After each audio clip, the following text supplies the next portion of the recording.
Ladies and gentlemen, the evidence presented today clearly demonstrates the need for justice in this matter. Hello, friends. Welcome back to Shadows of Revenge. This is a true story, so watch till end. First at all, tell me, where are you watching from the world? My name is Nathaniel Price. I learned long ago that silence has weight. It settles into a room like dust, invisible until you breathe it in and realize it's choking you. On that Sunday evening, silence sat beside me at the far end of a table, so long it felt ceremonial, like a banquet prepared for people who had already decided I didn't belong. The table was polished mahogany, glossy enough to reflect the chandelier above it, a crystal monstrosity that scattered light across the ceiling like fractured ice. It was the kind of table meant to impress investors and intimidate guests, not to gather family. Melissa had chosen it herself, I remembered. She'd said it made the dining room feel important. Important was another word for untouchable. I sat at the far end, my chair slightly lower than the others, my napkin folded neatly on my lap, my back straight out habit. Across the expanse of wood and silverware, my daughter and her husband occupied the center like royalty. Melissa leaned forward, elbows on the table, her voice sharp and confident, slicing through the air as she spoke. "The infinity edge has to disappear," she said. "I don't want to see where the pool ends. It needs to look like it's pouring straight into the canyon." Gregory Walsh, Greg as he insisted everyone call him, didn't even look up. His phone glowed in his hand, numbers and charts flickering across the screen. His suit jacket was draped over the back of his chair, custom-tailored, expensive, and just a little too tight, as if the man inside it were always trying to outgrow himself. "Whatever you want, baby," he said distractedly. "Once the Ojai deal closes, you can have a pool filled with champagne if that's what you want." He laughed softly at his own joke. Melissa smiled. It was a smile meant for him alone. They talked about contractors, about delays, about nine-figure projections and charity galas, and which celebrities might attend. They spoke through me, around me, past me, as if I were a lamp left on in a room no one used anymore. I was 71 years old, and in that moment, I might as well have been invisible. My name is Nathaniel Price. Once, people leaned forward when I spoke. Once, rooms went quiet. Now, I watched condensation slide down the side of my water glass and wondered how long I had been fading without noticing. It hadn't always been this way. When Isabel was alive, my wife, my anchor, there was noise. Real noise. Laughter that echoed down hallways. Arguments that ended in understanding. A life that filled every corner of the house. When she died, 10 years ago, the silence had rushed in to claim its territory. I'd sold our home in Connecticut after the funeral. It was too large, too full of ghosts. Every room felt like a memory waiting to ambush me. So I did what I thought was right. I downsized. I moved closer to my only child. I bought the guest house on this sprawling Los Angeles property, telling myself it was temporary, telling myself it was about family. I told myself Isabel would have wanted this. The guest house sat at the edge of the property, far enough away to offer privacy, close enough to create the illusion of belonging. I paid for it outright. I paid for the land beneath it. At the time, I didn't see that as leverage. I saw it as security. I saw it as peace. At the table, a voice cut through my thoughts. "Grandpa, Tyler, my grandson, 16 years old, awkward in that way boys get when they grow faster than their confidence." He leaned back in his chair to catch my eye, his expression hopeful. "We've got a playoff game next week," he said. "Palisades. You want to come?" For a moment, warmth spread through my chest, unexpected and fragile. I opened my mouth to answer. Greg didn't even let me speak. "Tyler, don't bother your grandfather," he said, finally looking up from his phone. His tone was light, almost amused. "He needs his rest. He's old." The word landed heavier than it should have. Melissa laughed. It wasn't cruel laughter, not openly. It was airy, dismissive, the sound of someone brushing aside an inconvenience. "He's right, honey," she said. "Let him be. He's probably tired just from sitting there. Just from sitting there. They decided for me. They measure my energy, my interest, my relevance, and found all of it lacking. No one asked what I wanted. No one waited for my answer. Tyler's face fell, confusion flickering across his features before he masked it. He nodded and turned back to his plate. I lowered my gaze to my own. The asparagus had gone cold, the sauce congealing slightly at the edges. I stared at the pattern in the china, intricate and meaningless, and said nothing. I had said nothing for a long time. I used to believe my silence was patience, that it was maturity, that it was love. Sitting there, listening to my daughter giggle at my irrelevance, I felt the truth settle in. Silence, I realized, had been permission. 3 days later, there was a knock on my door. It was sharp, deliberate, the kind of knock that expected an answer. I frowned as I rose from my chair. Greg never came to the guest house. He treated it like a shed someone had forgotten to tear down. When I opened the door, he stood there smiling, holding a bottle of wine that probably cost more than most people's monthly rent. "For you, Nate," he said, pushing it into my hands before I could refuse. Top shelf. He knew I didn't drink. My cardiologist had made that clear after my bypass. Greg knew that, too. The gift wasn't kindness. It was theater. He stepped inside without waiting to be invited, his eyes scanning the modest living room, assessing, calculating. Greg didn't enter spaces. He evaluated them. He made a comment about the weather, something generic and empty, then got to the point. "I'm sitting on the opportunity of a lifetime," he said, lowering himself into a chair as if he owned it. "A resort project in Ojai. It's almost done, but there's a regulatory hiccup. Nothing major. I just need to show liquidity." I said nothing. I watched him lean forward, saw the faint sheen of sweat at his hairline. "You own this place outright," he continued. "It's just sitting here. All you'd need to do is leverage it a bit. $500,000. 6 months, tops. I'll give you 700 back. That's a 40% return. You can't get that anywhere." He spoke quickly now, urgency creeping in beneath the confidence. This wasn't a pitch. It was a plea dressed up as an offer. "Greg," I said calmly, "I'm 71. My money is for retirement. For medical expenses. I'm done taking risks." The answer is no. The transformation was instant. The smile vanished. In its place was something cold and sharp, something that had been waiting just beneath the surface. "Unbelievable," he hissed. "After everything we do for you. I paid for this house." I reminded him quietly. He ignored it. "You live on our land rent-free," he snapped. "And you won't lift a finger to help your own family. You are the most selfish old man I've ever met." He didn't know, or he had forgotten, or he had never bothered to check. When I bought this guest house, I hadn't just bought a building. I had bought the land beneath the main house, too. The entire parcel. Greg's mansion sat on property leased from me for a symbolic $1 a year, a 99-year agreement he had signed without reading. He didn't know whose ground he was standing on. He hurled the bottle of wine onto my coffee table, the glass rattling dangerously. "You'll regret this," he said. "You'll regret being so selfish." He stormed out, slamming the door hard enough to rattle the frame. On my desk, a photograph of Isabel trembled. I picked it up and set it upright again, my fingers lingering on the frame. "I'm sorry," I murmured, though I wasn't sure to whom. A week later, I woke up at 3 in the morning with my hand pressed to my chest. The pain wasn't sharp. It was dull, spreading, a familiar pressure radiating down my left arm. Angina. Stress-induced. I recognized it immediately. My cardiologist's voice echoed in my head. "Don't be a hero, Nate. Call for help." I reached for the phone and dialed the main house. Melissa answered on the 4th ring, her voice thick with sleep and irritation. "Dad? What is it? I'm not feeling right," I said, keeping my voice steady. "I've got chest pain. Can you drive me to the clinic? Just to be safe." There was a pause, then a sigh. Long, heavy. Inconvenienced. "Dad, I have a gala meeting first thing in the morning," she said. "The whole committee's coming. I can't. Just call 911 if it's that bad.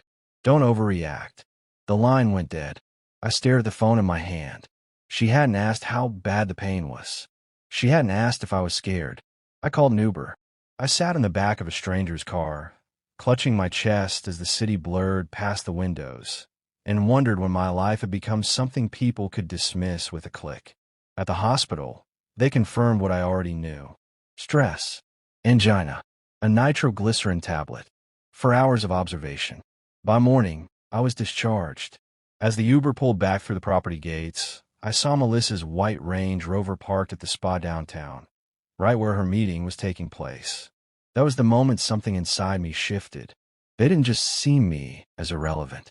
They saw me as a nuisance, a problem to be managed, a resource to be ignored until needed.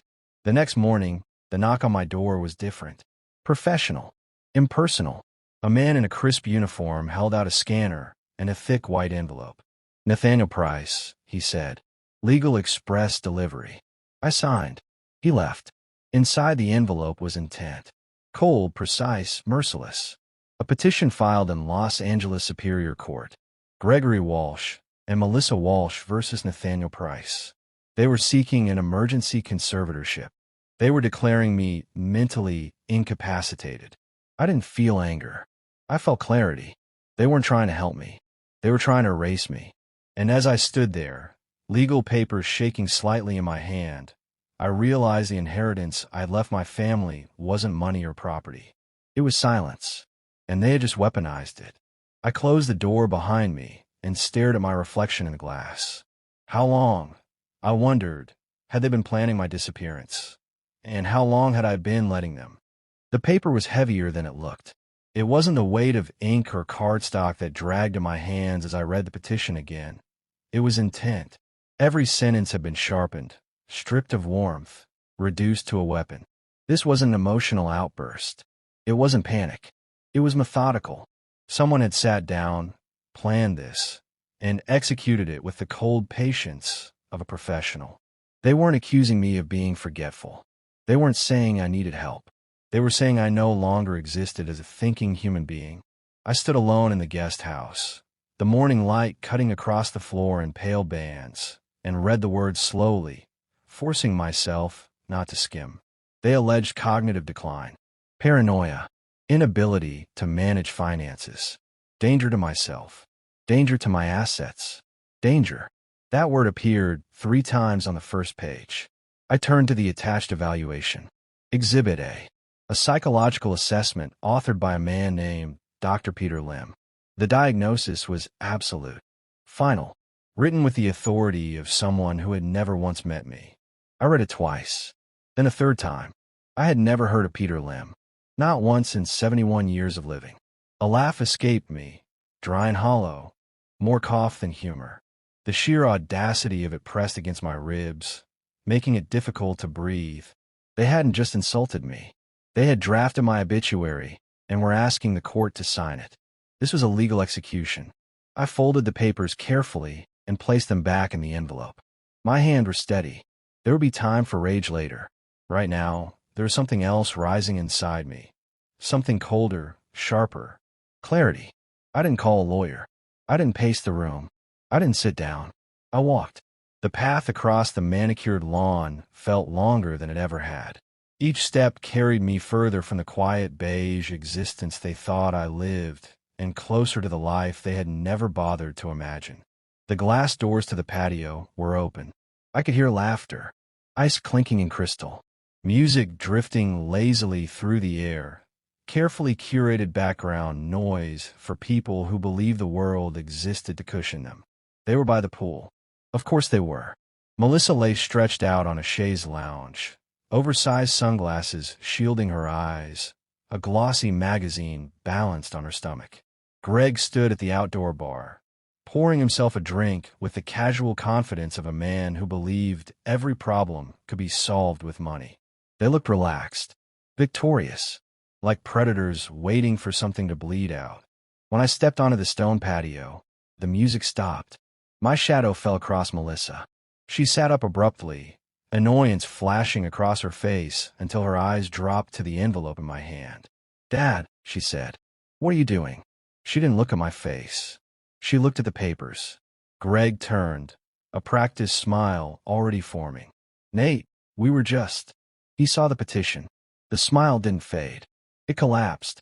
"What is this?" I asked.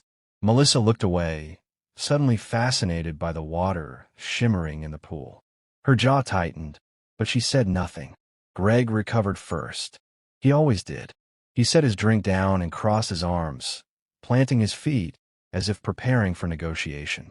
"We were hoping you wouldn't find out like this," he said, his voice layered with false concern. "We were going to talk to you before the hearing." "Hearing?" I repeated. "You filed this behind my back." "It's for your own good," he replied smoothly. "After your little episode last week, we realized you can't take care of yourself anymore." "I had indigestion," I said. "Stress-induced angina." He waved his hand dismissively. "That's what you think. But you were confused, disoriented. What if next time it's worse? Someone needs to manage your affairs before you hurt yourself." He was using the very crisis they had ignored as evidence against me. I turned to my daughter. "Melissa," I said quietly, "is this what you want? You signed a document declaring your own father insane." She finally looked at me. Her eyes were cold, reflective, like the surface of the pool. "It's what's best," she said. "We're trying to help. We love you." The word tasted like ash. Greg's patience snapped. The concerned mask slipped, revealing the thing underneath. Sharp, hungry, resentful. "See you in court, old man," he sneered. "This just proves our point. You're paranoid." He lifted his glass in mock salute. "Better find yourself a public defender. I don't think you can afford a real lawyer." That was the moment something ended. Not the relationship, not the illusion of family. That had died long before. What ended was my willingness to pretend. I walked back to the guest house without another word. I closed the door behind me and turned the lock. The click echoed in the quiet space. They thought this was my world. A small house, a recliner, a television murmuring in the background while time eroded me into nothing. They had never seen the other door. It was hidden behind the walk-in closet, concealed by a row of old suits I never wore. The entrance wasn't marked. It wasn't obvious. It was designed that way. I pressed my thumb against the biometric scanner. Green light. A deadbolt slid open with a soft, expensive sound. The room beyond wasn't a living space. It was a command center. Floor-to-ceiling shelves lined the walls, filled with binders and encrypted drives. 3 massive monitors dominated one side of the room, dark for now, waiting. File cabinets stood flush against the far wall, each one locked. The air was cool, controlled, untouched by sunlight. This wasn't a room for rest. This was a room for work. Greg thought I was a retired accountant, a man who balanced ledgers and then faded quietly into irrelevance. He had no idea. 30 years ago, in Washington, D.C., I had been something else entirely. Not Nathaniel. Not Dad. Not Grandpa. They call me the Scalpel. I was the forensic investigator the Department of Justice sent in when numbers didn't just look wrong. They looked impossible. I didn't chase criminals. I dissected them. I followed money through layers of deception until it bled truth. I had sent senators, donors, and Fortune 500 executives to prison with spreadsheets and patience. I walked away from all of it the day Isabel was diagnosed. I buried that man without ceremony. I became a husband, a caregiver, then a widower, then a father trying to reconnect with a daughter who had grown up without me. I let the Scalpel die because my family needed Nate. Today, they had resurrected him. I sat down at the console and picked up the secure phone, bypassing every normal line. The number I dialed was etched into muscle memory. It rang twice. Avery Hayes. A voice answered, sharp and professional. "Avery," I said. "It's Nate Price." Silence. Then, recognition. Shock. "My God," she breathed. "We thought you disappeared. I need you in Los Angeles," I said. "Tomorrow. Bring your best people." The hesitation vanished. "What do?" "They filed for conservatorship," I replied. "They're calling me senile." A sharp laugh crackled through the line. "They have no idea who they just tried to cage." "No," I agreed. "They don't." Avery arrived the next morning precisely on time. She didn't bring flash or pretense. No designer bag. No dramatic entrance.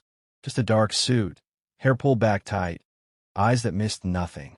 She took in the hidden room with one slow glance and nodded. "They really don't know," she said. I slid the petition across the desk. Exhibit A. She scanned the page, her attention locking on the name. Peter Lim, she murmured. Her fingers flew across her tablet. Give me 3 hours, she said. Take 2, I replied. She smiled thinly. I'll call you in 1. While she worked, I began my own. Walsh Holdings GP. Ojai Crest Properties. The Walsh Family Trust. The structure was layered, anonymous, designed to hide ownership. But Greg had made a mistake. He was arrogant. He had used the same email address across every entity. An old Hotmail account he thought no one remembered.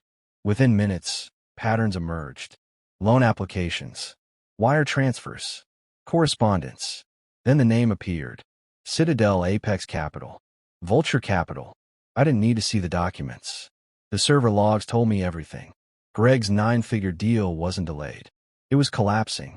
$50 million burned. Contractors unpaid. Liquidity faked. Default notices piling up. One email stood out. Sent the day after I refused his loan. A capital call. $5 million. 10 business days. Cross-collateralization clause activated. They were going to take everything. That was why he'd come to me. Not for opportunity. For survival.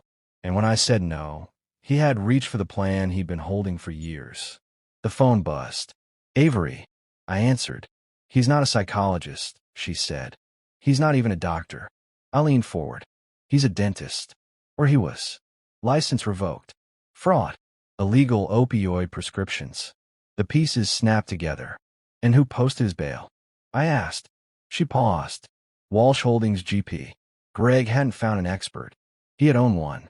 This wasn't desperation. It was premeditation. I leaned back, eyes closing briefly. They hadn't just betrayed me. They had been waiting for this moment. And now, the books were open.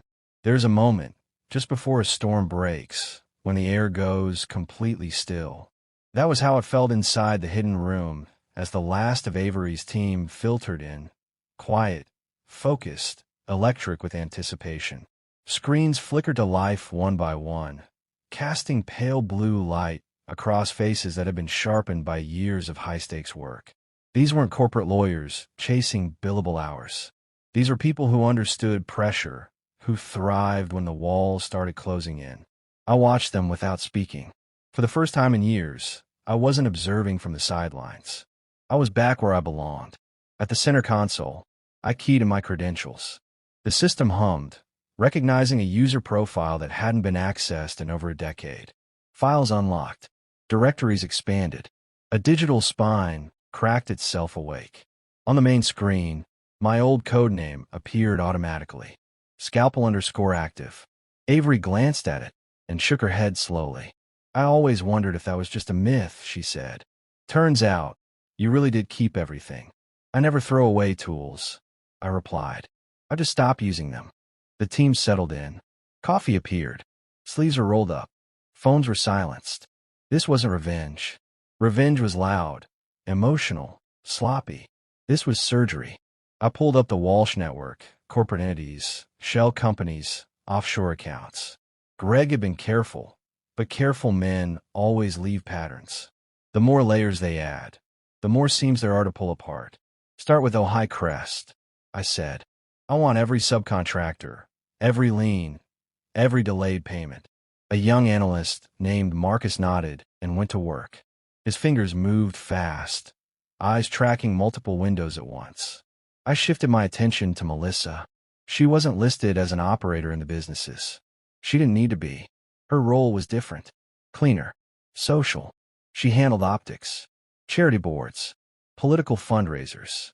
The places where money washed itself and came out respectable. Bring up the Melissa Walsh Foundation, I said. Avery raised an eyebrow. The children's mental health one. Yes, I replied. That one. The irony didn't escape me. Within minutes, the truth surfaced. Donations routed through the foundation, then quietly loaned back to Walsh Holdings under favorable terms. Self-dealing. Illegal. And worse. Designed to look altruistic on the surface. Melissa's signature was on every authorization. She hadn't just signed my conservatorship papers. She had signed fraud. I sat back, feeling something stir in my chest. Not rage. Not grief. Recognition. This was who they were. Court date. I asked. Emergency hearing. Avery said. 48 hours. They wanted speed. Speed was how you suffocated a defense before it could stand up. Good, I said. We'll be ready. The first move wasn't legal. It was financial. I logged into an account that hadn't seen daylight in years. An old trust, created under Isabel's name, shielded by layers of privacy and jurisdictional complexity. Greg had never found it. He had never looked. A single transfer authorization appeared on screen. 7 figures. Execute, I said. The money moved silently, instantly, like blood redirected through a new artery. Marcus looked up from his screen. That capital call from Citadel Apex, he said. They just flagged Walsh Holdings as non-responsive. Grace period expires tomorrow. I smiled faintly. Send Citadel their money, I said. Avery's head snapped up. You're paying Greg's debt? No, I replied. I'm buying his leash. Citadel Apex didn't care about Greg. They cared about control.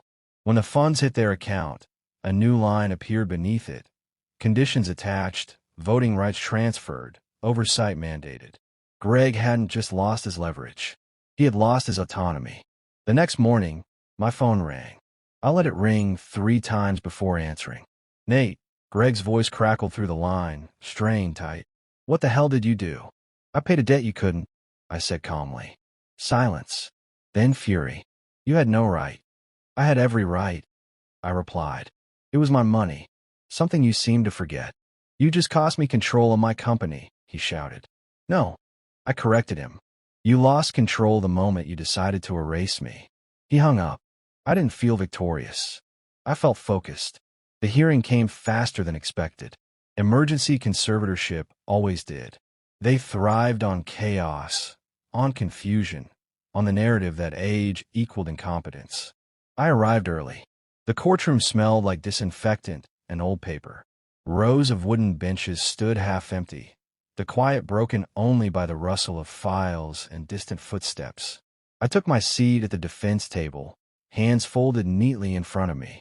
Greg arrived 10 minutes later, flanked by 2 attorneys in tailored suits. He didn't look at me.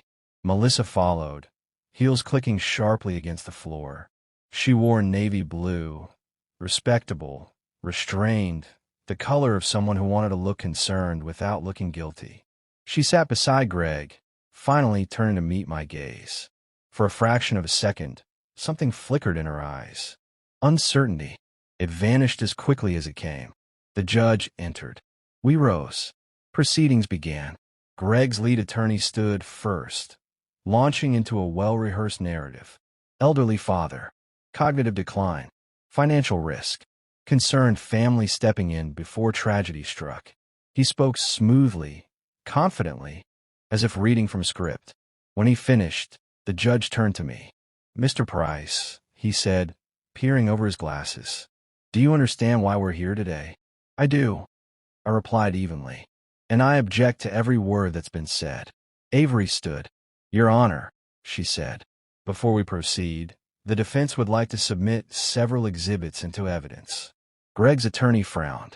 Your Honor, this is an emergency hearing, which means truth matters more, not less. Avery cut in. The judge nodded. Proceed. The first exhibit appeared on the screen. Dr. Peter Lim. License revoked. Fraud convictions. Financial ties to Walsh Holdings. The courtroom shifted. Greg stiffened. Melissa's lips parted slightly. Avery didn't pause. Exhibit B, she continued. Financial misrepresentation by the petitioners, including falsified liquidity statements and active default notices. Gasps rippled through the gallery. Greg surged to his feet. Objection. This is irrelevant. It's extremely relevant, the judge said sharply. Sit down. The third exhibit landed like a hammer. The Melissa Walsh Foundation. Self-dealing. Misappropriation of funds. Clear violations of nonprofit law. Melissa's face drained of color. I watched her hands tremble in her lap. Avery turned to the judge. Your Honor, not only is Mr. Price fully competent, but the petitioners have demonstrated a pattern of fraud, coercion, and financial abuse. This conservatorship petition was not filed to protect Mr. Price. It was filed to steal from him. The courtroom was silent. The judge leaned back slowly, eyes narrowing as he reviewed the documents. He looked at Greg. "Mr. Walsh," he said, "do you have anything to say?" Greg opened his mouth. Nothing came out. He looked at Melissa. She didn't look back. The judge's gavel struck once. "Petition denied," he said. "Furthermore, this court is referring this matter to the district attorney for further investigation." Melissa let out a sound, half gasp, half sob. Greg slumped back in his chair, the arrogance finally stripped from him. I stood as the judge exited, my legs steady, my posture straight. For the first time in years, I felt tall. Outside the courtroom, Melissa approached me. "Dad," she whispered, "please, we can fix this." I looked at her, really looked at her. This wasn't the little girl who used to fall asleep on my chest while I read her stories. This was a woman who had signed away her father's autonomy with a pen and a smile. "There are some things," I said quietly, "that don't get fixed." I turned and walked away. Behind me, the sound of sirens grew louder. The scalpel hadn't just awakened. It had finished its work. And yet, one question lingered, heavy and unresolved. When the truth finally destroys the people you love, what are you left standing on? There's a particular sound a courthouse makes when it has decided your fate. It's not the gavel, not the murmurs, not even the echo of footsteps fading down marble corridors. It's the silence afterward, the kind that settles when the story is over, but the consequences are just beginning. I stood outside the courtroom doors long after everyone else had gone, my reflection staring back at me from the polished brass handles. The man looking back didn't appear victorious. He looked emptied, as if something vital had been removed, not surgically, but emotionally. Justice, I was learning, does not feel like triumph. It feels like aftermath. The sirens outside grew louder, then closer, then stopped.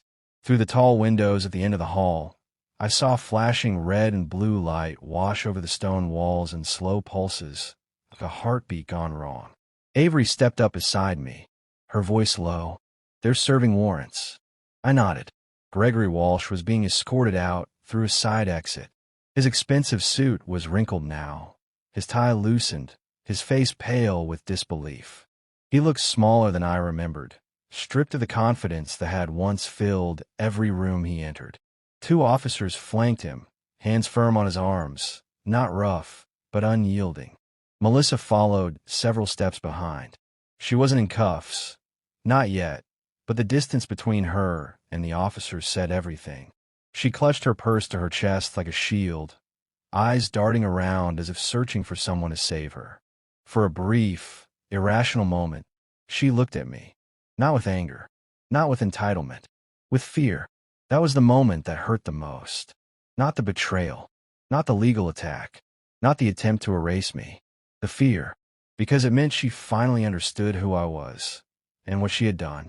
She opened her mouth, as if to speak, but an officer gently guided her forward. The words died before they were born. I watched them disappear down the hall. When they were gone, the building felt hollow. Avery placed a hand on my shoulder.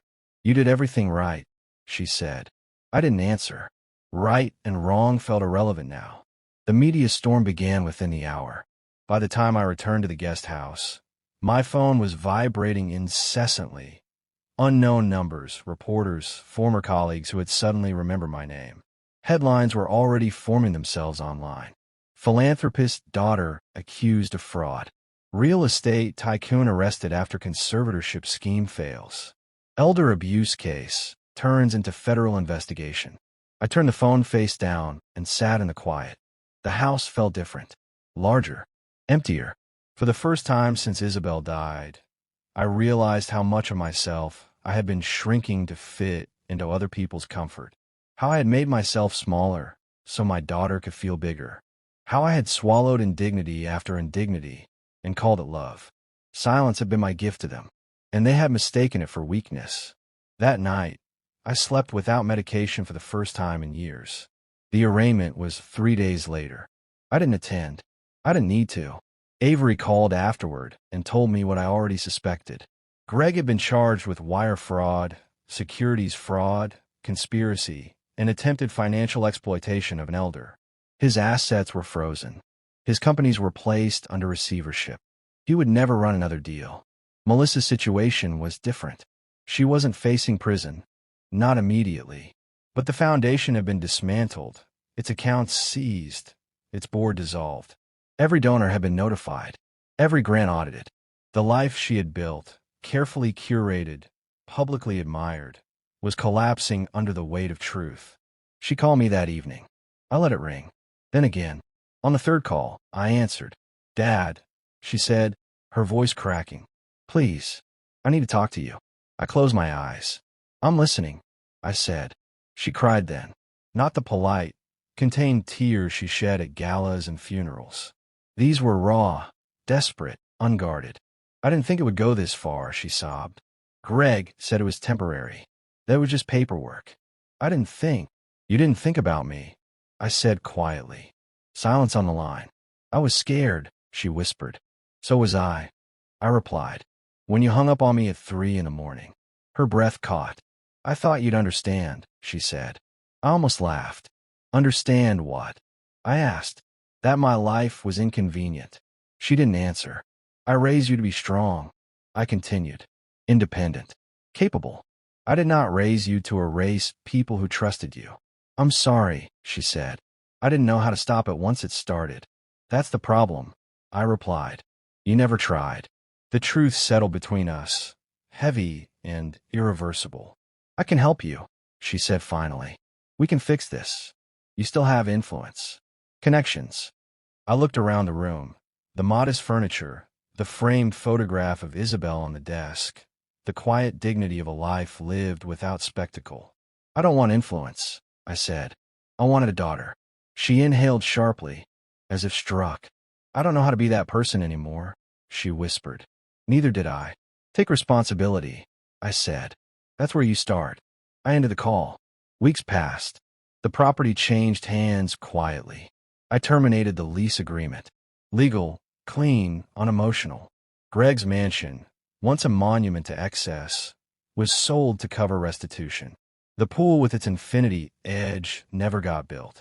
The guest house became my home again, not as an afterthought, but by choice.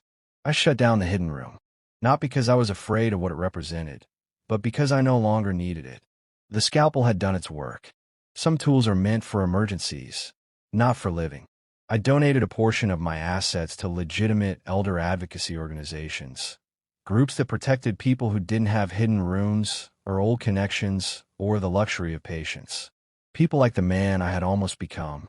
Occasionally, I would catch my reflection in a window or mirror and barely recognize myself. Not because I looked different, but because I stood differently. Straighter, quieter, unapologetic. One afternoon, Tyler showed up at my door. He stood awkwardly on the porch, hands shoved into his jacket pockets, eyes uncertain. "Mom said I shouldn't come," he said. I smiled faintly. "That sounds like your mother."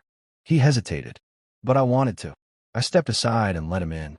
We sat at the small kitchen table, the late sunlight slanting through the window. He told me about school, about the playoff game I had missed, about how weird everything felt now. "I didn't know," he said softly, "about any of it." "I know," I replied. He looked up at me then, really looked. "You're not weak," he said. The words landed harder than any courtroom victory. "I never was," I said gently. "I was just quiet." He nodded, as if committing the lesson to memory. When he left, the house felt warm in a way it hadn't in years. On the anniversary of Isabel's death, I visited her grave alone. I told her everything. About the betrayal, the courtroom, the silence, the choice to finally speak. The wind stirred the trees above me, soft and steady. "I didn't lose myself," I said aloud. "I just forgot who I was for a while." I stood there longer than I needed to. When I finally turned to leave, I felt lighter. Not because the pain was gone, but because it no longer owned me. They thought erasing me would be easy. They thought age meant weakness. That silence meant surrender. That patience meant permission. They were wrong. Because the most dangerous thing you can do to someone who has survived a lifetime of storms is underestimate what they remember and what they're capable of becoming when they finally decide to speak.